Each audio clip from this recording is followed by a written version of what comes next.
السلام علیکم ورحمۃ اللہ ناظرین، میرا آپ دیکھ رہے ہیں ارطغرل الغازی سیزنز 2 ایپیسوڈ 77 کی ہائی لائٹ۔ اس ایپیسوڈ کے آغاز میں عبد الرحمن خیمے کے اندر آتا ہے اور حائمہ خاتون سے کہتا ہے کہ گندگدو بھائی بہت زیادہ بیمار ہو گئے ہیں۔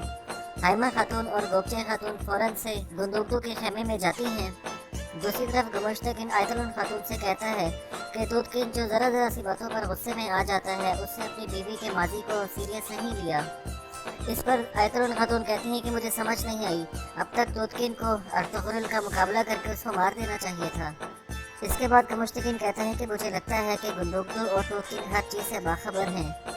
آیت خاتون اس پر حیران ہوتی ہے اور کہتی ہے کہ بھائی آپ یہ کیا کہہ رہے ہیں؟ گمشتگین جواب میں کہتا ہے کہ رات کو جب میں نے کھانے کی میز پر یہ کہا کہ میں صبح کو دوان کو اپنے سپاہیوں کے ساتھ لے کر جاؤں گا، کسی نے بھی کوئی ری ایکشن نہیں دیا، کسی نے بھی کچھ نہیں کہا، یہاں تک کہ دودکن نے بھی کچھ نہیں کہا۔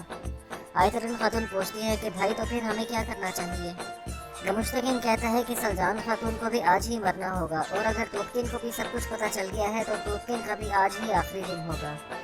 اتنے میں ایک سپاہی اندر خیمے میں آتا ہے اور وہ کہتا ہے کہ گمشتگین صاحب ارطغرل قبیلے سے باہر نکل چکا ہے۔ گمشتگین پوچھتا ہے کہ کیا ہمارے سپاہی تیار ہیں؟ سپاہی کہتا ہے جی ہمارے سپاہی تیار ہیں۔ اس پر گمشتگین کہتا ہے کہ چلو ٹھیک ہے، پھر آج ہم حساب کتاب لینے چلتے ہیں، اور ساتھ ہی گمشتگین اٹھتا ہے اور اپنے سپاہی کے ساتھ باہر چلا جاتا ہے۔ آیت خاتون گوجہ گل سے کہتی ہے کہ تم گندگدو پر نظر رکھو۔ دوسری طرف سلجوق ریاست کے سپاہی دوان کو لے کر مہمان خانے کی طرف جا رہے ہوتے ہیں۔ اس دوران دوان ایک چھوٹے سے چاقو کی مدد سے اپنی رسی کاٹنے میں مصروف ہوتا ہے۔ دوسری طرف حکیم ارکت صاحب گندگدو کے پاس پہنچتے ہیں اور اس کا چیک اپ کرتے ہیں، اور وہ کہتے ہیں کہ ان کی نبض کم ہوتی جا رہی ہے۔ اس پر سلجان خاتون بہت زیادہ پریشان ہو جاتی ہیں، اور حائمہ خاتون بھی سخت پریشانی کی حالت میں اس کے سر پر ہاتھ رکھتی ہیں۔ دوسری طرف ارطغرل اور اس کے ساتھی بھی دوان کی طرف جا رہے ہوتے ہیں۔ دوان رسی کاٹنے میں کامیاب ہو جاتا ہے اور گھوڑے سے اتر کر بھاگنے لگتا ہے۔ ایک سپاہی گھوڑے سے اترتا ہے اور زور سے چلاتا ہے کہ دوان بھاگ رہا ہے، اسے پکڑو۔ اس کے بعد سارے سپاہی اپنے گھوڑوں سے اتر آتے ہیں اور دوان کے پیچھے بھاگنے لگتے ہیں۔ گمشتگین بھی اس جگہ پر پہنچ گیا تھا اور اپنے ساتھیوں کے ساتھ چھپ کر یہ سارا منظر دیکھنے لگتا ہے۔ دوان نے ایک رسی کاٹ لی تھی لیکن دوسرے رسی کاٹنے کی کوشش کرتا ہے۔ اتنی دیر میں ایک طرف سے ارطغرل اور اس کے ساتھی آ جاتے ہیں، اور دوسری طرف سے گمشتگین کے سلجوق ریاست کے سپاہی بھی آ جاتے ہیں۔ اس طرح دونوں گروپس میں آپس میں لڑائی شروع ہو جاتی ہے، لیکن ارطغرل اور اس کے ساتھیوں کی پوری کوشش یہی ہوتی ہے کہ وہ کسی کو ختم نہ کریں، کسی کو قتل نہ کریں، کسی کا خون نہ بہائیں۔ تھوڑی دیر کے بعد ارطغرل اور اس کے ساتھی سلجوق سپاہیوں کو گرا دیتے ہیں، کسی کا بھی خون نہیں بہایا، کسی کو بھی جان سے نہیں مارا۔ اس کے بعد ترگت اور باقی ساتھی خوشی سے دوان کو گلے لگاتے ہیں۔ اس کے بعد ارطغرل کہتا ہے کہ دوان بھائی تمہاری سزا ختم ہو گئی۔ اس پر دوان کہتا ہے کہ بھائی آپ کا بہت بہت شکریہ، مجھے بتائیں کہ بانو جی کہاں پر ہے؟ ارطغرل جواب میں کہتا ہے کہ بھائی آپ پریشان نہ ہو، ابھی ہم اسی کی طرف جائیں گے۔ گمشتگین یہ سب کچھ چھپ کر دیکھ رہا ہوتا ہے۔ ایک سپاہی اس سے پوچھتا ہے کہ گمشتگین صاحب ہم کب تک اپنی آنکھیں بند کر کے رکھیں گے؟ گمشتگین کہتا ہے کہ ابھی ہمارے پاس وقت ہے، ہمیں چاہیے کہ ہم ان کا پیچھا کریں۔ ارطغرل نے ایک غدار کو بچایا ہے اور وہ آگے نہیں رکے گا، وہ آگے کسی بڑے غدار کی طرف جائے گا۔ دوسری طرف ارطغرل اور اس کے ساتھی چل پڑتے ہیں۔ ساتھ ہی گمشتگین بھی کہتا ہے کہ گھوڑوں کی طرف جاؤ اور ان کا پیچھا کرو۔ دوسری طرف گندگدو کا علاج چل رہا ہوتا ہے۔ حکیم ارکت صاحب کہتے ہیں کہ ہمیں پھوڑے کو خون میں داخل ہونے سے روکنا ہے، اور اس کا واحد علاج کالے رنگ کی ایک جڑی بوٹی ہے۔ اس پر سلجان خاتون کہتی ہیں کہ میں لے آؤں گی، میں اس جڑی بوٹی کے بارے میں اچھی طرح سے جانتی ہوں، میں یہ جڑی بوٹی سلیمان شاہ صاحب کے لیے بھی لے کر آیا کرتی تھی۔ اس پر حکیم ارکت صاحب کہتے ہیں کہ ٹھیک ہے سلجان بیٹا، آپ جاؤ اور جا کر فوراً وہ لے آؤ۔ ساتھ ہی وہ باسکٹ اٹھاتی ہے اور باہر چلی جاتی ہے۔ حکیم ارکت صاحب اس کے بعد درویش سے کہتے ہیں ہمیں گندگدو کے جسم سے کچھ خون نکالنا ہے، تم جا کر شفا خانے سے کچھ کیڑے لے آؤ۔ دوسری طرف سلجان خاتون باسکٹ اٹھا کر جا رہی ہوتی ہے کہ گونجا گل اس کو دیکھ لیتی ہے۔ درویش جب وہاں سے گزر رہا ہوتا ہے تو گونجا گل اس سے پوچھتی ہے کہ گندگدو کو کیا ہوا ہے؟ درویش صاحب کہتے ہیں کہ ان کی طبیعت بہت زیادہ خراب ہے۔ گونجا گل کہتی ہے کہ سلجان خاتون کہاں جا رہی ہیں؟ اس پر درویش کہتے ہیں کہ حکیم صاحب نے ان کو ایک کالی جڑی بوٹی لینے کے لیے بھیجا ہے۔ یہ سن کر گونجا گل فوراً وہاں سے چلی جاتی ہے۔ دوسری طرف سلجان خاتون کو راستے میں حلیمہ سلطان مل جاتی ہیں۔ حلیمہ سلطان اس سے پوچھتی ہیں کہ خیریت ہے، آپ اس وقت کہاں جا رہی ہیں؟